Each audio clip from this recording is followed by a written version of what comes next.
উচ্চ মাধ্যমিক পরীক্ষা দেওয়ার আগে ভূগোল বিষয়ে কীভাবে নাম্বার তুলতে হবে তোমরা জানো না, কোন প্রশ্নটা পড়বে কোন প্রশ্নটাকে বাদ দেবে সেটা বুঝতে পারছো না। আজকের এই ভিডিওতে সেটা স্পষ্টত দেখে নাও। একদম ভূগোলের পাকা লাস্ট মিনিট সাজেশান, যেটা করলে উচ্চ মাধ্যমিকে তোমাকে পিছনে ফিরে তাকাতে হবে না। শুধু পরীক্ষা দিতে গিয়ে লিখবে কোন প্রশ্নটা ছেড়ে কোন প্রশ্নের উত্তর লিখবে ভেবে পাবে না, কারণ সবটাই তো কমন। দেখে নাও একবার। উচ্চ মাধ্যমিক ভূগোল সাজেশন 2023 রূপায়ণের শুভ ক্লাসেস স্টাডি ইউটিউব চ্যানেল। আজকের এই ভিডিওতে পার্ট 1 অর্থাৎ প্রথম অংশ, কিছু চ্যাপ্টার থেকে কিছু অংশ থেকে আমরা ভূগোলের সাজেশন দিয়ে দেবো উচ্চ মাধ্যমিকের, যেটি 100% কমন। এই পার্ট 1 ভিডিওতে যা যা প্রশ্ন পাবে সবকটা খাতায় লিখে নিয়ে প্র্যাকটিস করা শুরু করে দেবে, মুখস্থ করা শুরু করে দেবে। এরপর পার্ট 2তে বাকি অংশের সাজেশন আসবে। আজকের এই প্রথম অংশে প্রথম চ্যাপ্টার ভৌমজলের কাজ, সেখান থেকে 4টি প্রশ্নকে দেওয়া হয়েছে খুব গুরুত্বপূর্ণ বলে। 1 নাম্বার কাস্ট ভূমিরূপ গঠনের শর্ত, 2 নাম্বার অবরোহণ ও আরোহণের মধ্যে পার্থক্য, 3 নাম্বার পর্যায়নের মাধ্যম ব্যাখ্যা করো, 4 নাম্বার প্রশ্ন স্ট্যালাগমাইট ও স্ট্যালাকটাইট এর পার্থক্য লেখো। দ্বিতীয় অংশ সামুদ্রিক প্রক্রিয়া, এখান থেকে প্রথম প্রশ্ন রিয়া ও ফিয়র্ডের পার্থক্য। 2 নম্বর প্রশ্ন আসতে পারে প্রবাল প্রাচীরের শ্রেণী ও শর্ত লেখো। 3 নম্বর প্রশ্ন আসতে পারে সমুদ্র তরঙ্গ এর ক্ষয়কাজের ফলে সৃষ্ট ভূমিরূপ ব্যাখ্যা করো। নেক্সট হচ্ছে ক্ষয়চক্র, এই অংশ থেকে প্রথম প্রশ্ন পুনর্যৌবন লাভের ফলে সৃষ্ট ভূমিরূপগুলি সম্পর্কে লেখো এবং এটি চিত্র আঁকে দিলে বেশি নাম্বার পাবে। 2 নম্বর প্রশ্ন ডেভিসের স্বাভাবিক ক্ষয়চক্র এর মতবাদ চিত্রসহ আলোচনা করো, তো ছবি আঁকলে বেশি নাম্বার পাবে। জলনির্গম প্রণালী নেক্সট অংশ, এখান থেকে প্রথম প্রশ্ন ভূতাত্ত্বিক গঠন কিভাবে জলনির্গম প্রণালীকে প্রভাবিত করে।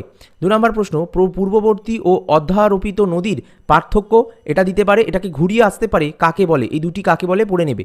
মৃত্তিকা থেকে যে কটি প্রশ্ন দেবো সে কটি খুব গুরুত্বপূর্ণ। প্রথম প্রশ্ন মৃত্তিকা পরিলেখ ও পিএইচ কি।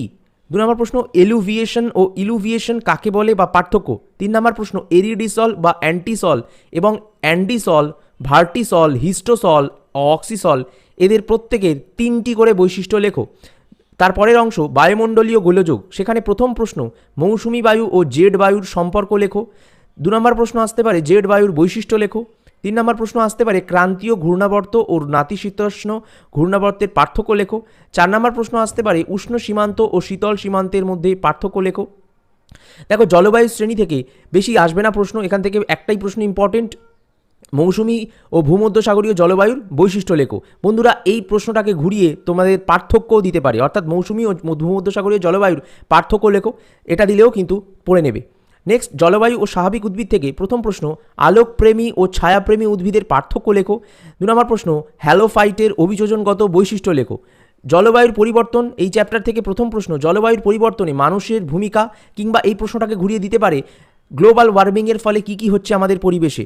2 নম্বর প্রশ্ন ওজন গহ্বর সৃষ্টির ফলে কি কি হয়, এই প্রশ্নটাও কিন্তু খুব গুরুত্বপূর্ণ। তো বন্ধুরা আশা করছি তোমাদের এই পার্ট 1 সাজেশনের প্রশ্নগুলো তোমরা খাতায় টুকে নিয়ে পড়া শুরু করে দেবে, এবং এইটা পড়লে অবশ্যই কিন্তু তোমরা উচ্চ মাধ্যমিকে ভূগোলে ভালো কিন্তু ফল করতে পারবে। তাড়াতাড়ি একটু দেখে নাও। উচ্চ মাধ্যমিক লাস্ট মিনিট ভূগোল সাজেশন পার্ট 2, বিগত দিনে পার্ট 1 আমরা দিয়েছিলাম, আজকে আমরা পার্ট 2 দিচ্ছি। প্রশ্ন উত্তরগুলো ভালো করে প্র্যাকটিস করবে উচ্চ মাধ্যমিকের পরীক্ষার্থী বন্ধুরা। প্রথম চ্যাপ্টার প্রথম অংশ জীব বৈচিত্র্য, সেখান থেকে 3টি প্রশ্ন ইম্পর্টেন্ট। 1 নাম্বার জীব বৈচিত্র্য বিনাশে মানুষের ভূমিকা।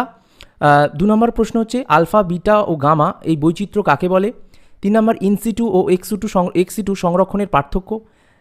2 নম্বর টপিক মানুষ ও পরিবেশ মিথস্ক্রিয়া, এখান থেকে 2টি প্রশ্ন ইম্পর্টেন্ট। 1 নম্বর হচ্ছে বিপর্যয় ও দুর্যোগ এর পার্থক্য লেখো। 2 নম্বর প্রশ্ন প্রাকৃতিক বিপর্যয় ও মানুষ সৃষ্ট বিপর্যয় কাকে বলে ও পার্থক্য, এই দুটোই পড়বে।